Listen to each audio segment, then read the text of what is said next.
The Minister of Education has responded to the spate of attacks in schools. The most recent incidents involve students attacking each other, even in the presence of teachers and principals. Now, some of the videos have been circulating on social media, leading to heightened concern about indiscipline in schools.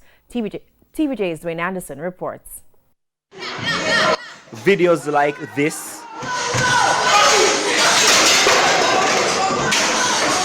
this one, and this one as well, are reminders of a spiraling indiscipline in some schools. Students attacking each other, in some instances in the presence of school authorities. It is a concern for Carl Samuda, who has responsibility for the Ministry of Education. Yes, I've seen them, and they're absolutely disgraceful. Despite the decay in behavior, Mr. Samuda says the leadership of the ministry will not get desperate and resort to corporal punishment. To re-engage flogging or caning is not on. And as I said in my presentation, as someone who has been caned twice, I can attest to the fact that it doesn't work. It doesn't work. And we will not do that.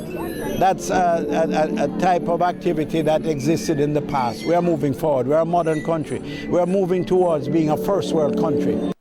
So what will be the state's response? The minister says teachers and principals must regain authority in schools, and they will get help in doing so.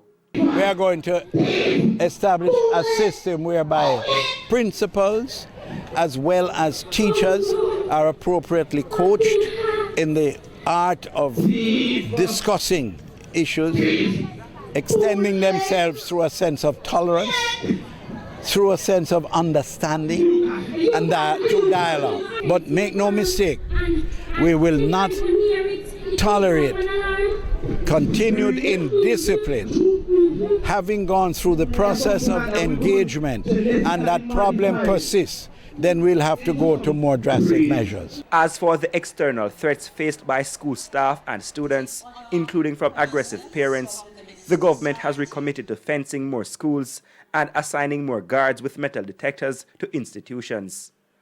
Dwayne Anderson, TVJ News.